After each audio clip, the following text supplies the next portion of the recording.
Évangile selon Matthieu, chapitre 9.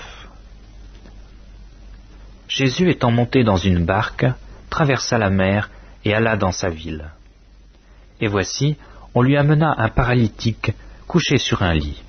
Jésus, voyant leur foi, dit au paralytique, « Prends courage, mon enfant, tes péchés te sont pardonnés. » Sur quoi, quelques scribes dirent au-dedans d'eux, « Cet homme blasphème. » Et Jésus, connaissant leurs pensées, dit, « Pourquoi avez-vous de mauvaises pensées dans vos cœurs?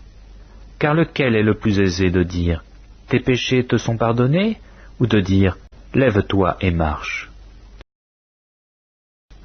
Or, afin que vous sachiez que le Fils de l'homme a sur la terre le pouvoir de pardonner des péchés, « Lève-toi, dit-il au paralytique, prends ton lit et va dans ta maison. » Et il se leva et s'en alla dans sa maison.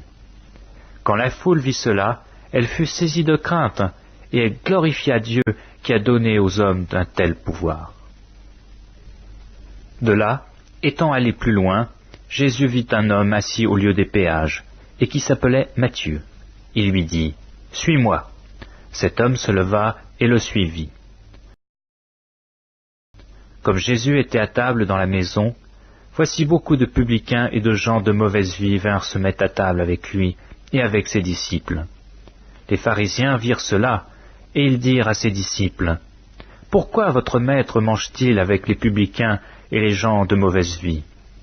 Ce que Jésus ayant entendu, il dit, « Ce ne sont pas ceux qui se portent bien, qui ont besoin du médecin, mais les malades. Allez, et apprenez ce que signifie « Je prends plaisir à la miséricorde et non au sacrifice ». Car je ne suis pas venu appeler des justes, mais des pécheurs. » Alors les disciples de Jean vinrent auprès de Jésus et dirent, « Pourquoi nous et les pharisiens jeûnons-nous, alors que tes disciples ne jeûnent point ?» Jésus leur répondit, « Les amis de l'époux peuvent-ils s'affliger pendant que l'époux est avec eux?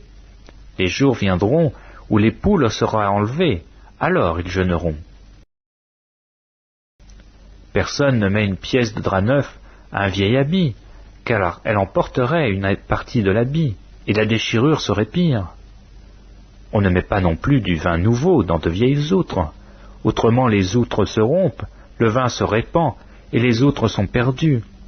Mais on met le vin nouveau dans des outres neuves, et le vin et les outres se conservent. » Tandis qu'il leur adressait ces paroles, voici, un chef arriva, se prosterna devant lui et dit, « Ma fille est morte il y a un instant, mais viens, impose-lui les mains et elle vivra. » Jésus se leva et le suivit avec ses disciples. Et voici, une femme atteinte d'une perte de sang depuis 12 ans s'approcha par derrière et toucha le bord de son vêtement. Car elle se disait en elle-même, « Si je puis seulement toucher son vêtement, je serai guérie. »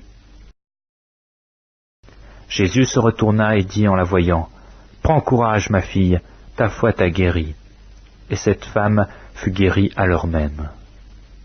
Lorsque Jésus fut arrivé à la maison du chef, et qu'il vit les joueurs de flûte et la foule bruyante, il leur dit, « Retirez-vous, car la jeune fille n'est pas morte, mais elle dort. » Et il se moquait de lui.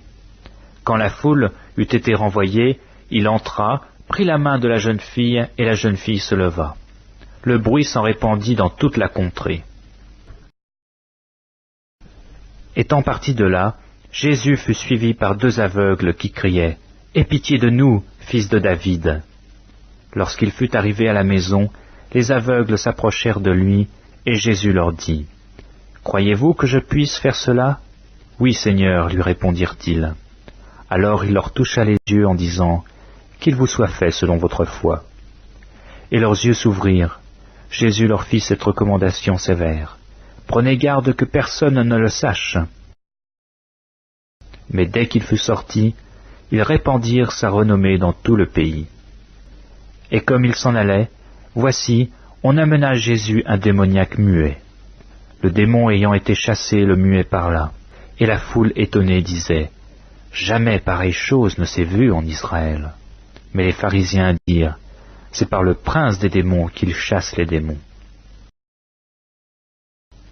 Jésus parcourait toutes les villes et les villages, enseignant dans les synagogues, prêchant la bonne nouvelle du royaume et guérissant toute maladie et toute infirmité.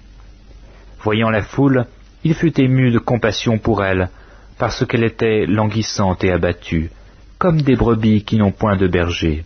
Alors il dit à ses disciples, « La moisson est grande, mais il y a peu d'ouvriers. Priez donc le maître de la moisson d'envoyer des ouvriers dans sa moisson. »